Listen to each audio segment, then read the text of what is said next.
No, sir. What?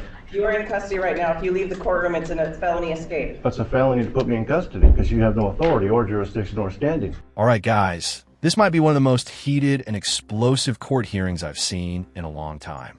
We've got a sovereign citizen who refused to turn himself in even after a warrant was issued for his arrest. And it only gets crazier from there. This defendant isn't just arguing technicalities. He's actually claiming he doesn't even exist. Yes, you heard that correctly. According to him, the person listed on the warrant isn't him. He's trying to separate himself from his own legal identity. It's one of the... Okay, so you failed to appear for court multiple times in this case. Your Honor, just for the record, the named defendant is actual property, a registered trade name. Oh, here we go. And the case has also been certified as a fraud. I have court certified documents to prove that. That should be on the record. And that's the reason why it was certified to be a fraud, because the plaintiff is a foreign-owned private corporation, of which I have no contract with, and neither does the registered trade name. And the registered trade name has been used without authorization and permission, and there's an act of identity theft, and that's probably one of the reasons also why the state has acquiesced that both cases are a fraud. Let me add one more piece of information. I am a foreign sovereign with respect to the privately owned foreign corporation known as the state of Washington. Yes, on the 303 matter, Mr. Haywood was sentenced to serve 4 days in jail. He failed to report to the jail on June 29, 2023, and we're asking him to be taken into custody to serve that time. No objection, Your Honor. I actually contacted the jail to make special arrangements to deliver the defendant with the special arrangements to not damage the paper, and the jail refused. So I attempted to deliver the defendant, and objection, the state has no standing as they are representing a privately owned foreign corporation, and the prosecutor is not licensed to practice law in this country. So let me get this straight. This guy is claiming he went down to the jail, brought a little piece of paper with his name on it, and thought that was enough to turn himself in for the warrant. I'm sorry, what? Did he really think they were just going to look at the paper and say, yep, this checks out? Guess we'll arrest you now. Of course they didn't accept it. It's just a piece of paper. That's not how warrants work. That's not how turning yourself in works. That's not how any of this works. At this point, I honestly can't tell. Is he completely out of his mind, or is he just putting on show for the drama? I've covered a lot of sovereign citizen cases, but this guy might be one of the wildest we've seen yet.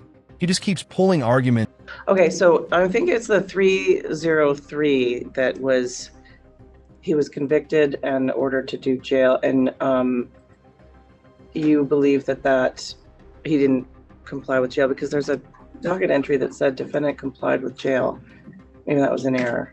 That was probably my attempt to deliver the defendant to the jail, but they refused. And just to clarify, the defendant only exists on paper, just as the plaintiff only exists on paper. The jail refused the paper, and here we are today. And the state still hasn't proven standing yet, by the way, as well. So, Mr. Haywood, it doesn't look like you did the sentence on the 303 matter, and so I am going to quash the warrant. However, I am going to have you serve that time. Okay, well, I'll deliver the paperwork to the jail. That's fine. I tried to once before, but they refused it. And just to clarify, I'm not the defendant. There is nothing on there, nor is there any testimony from anybody as first-hand witnesses under penalty of perjury that I am the defendant. And I've uploaded plenty of documentation to prove I'm not the actual defendant. That is a registered trade name, matter of public record, and registered with the state. So if you want me to serve some jail time, then we're going to need to change who the defendant is, because I'm not the defendant. All right. So can you upload a new commitment? Yes, Your Honor.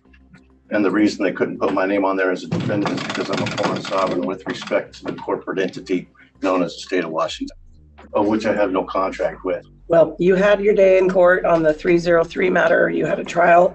You represented yourself or the defendant, whichever way you want to say it, but you represented the defendant yourself.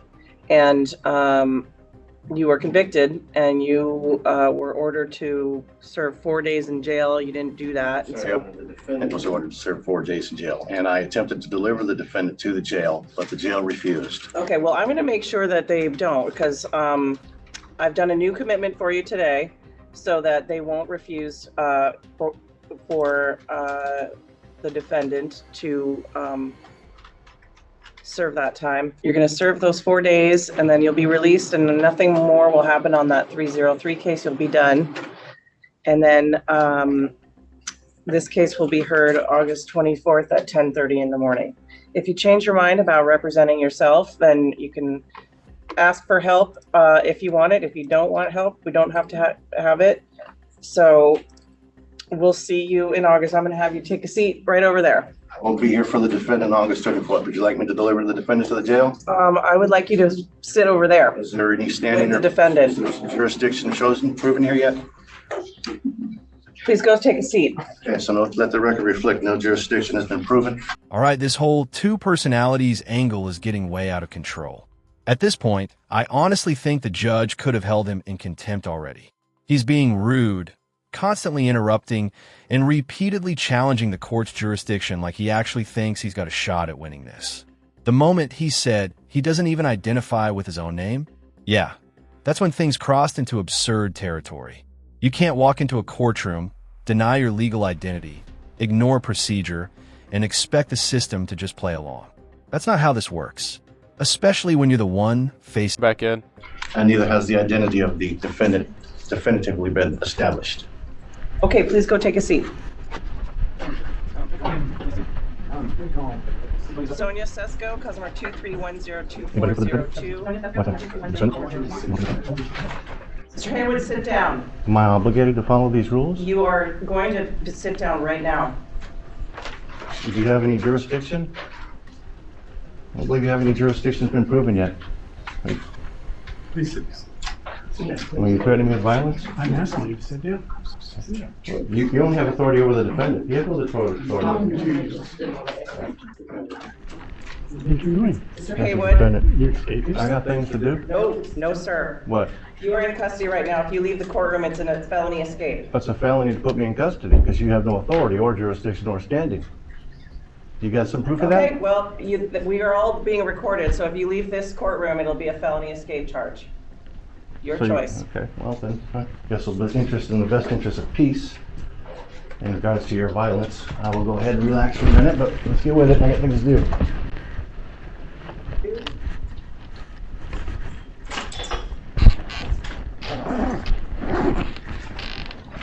Got it?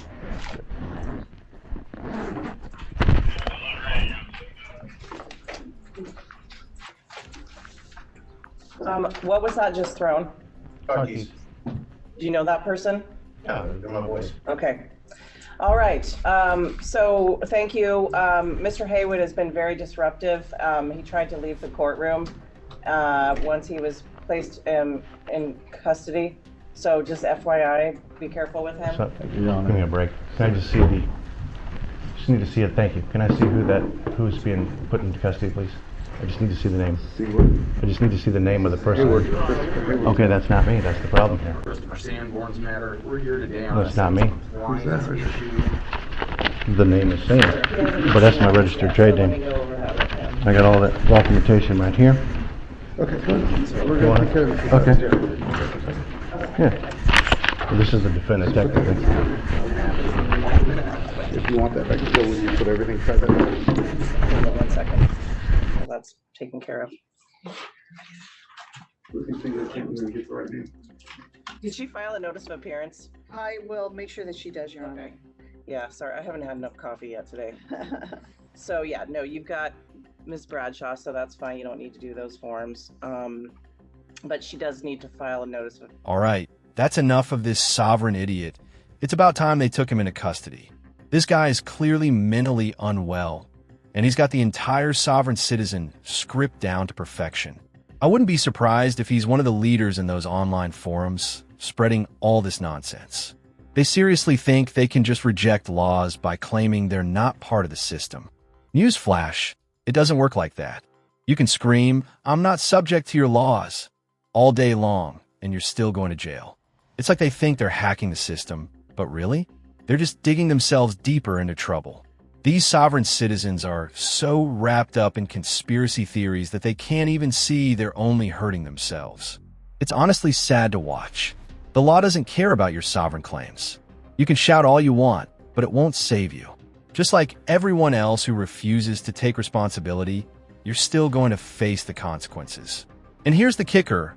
A lot of these cases could be resolved with a small fine if they just play along. But no, they want to go full conspiracy mode. And in the end, locked up, screaming, complaining. It's just a big joke. So what do you think?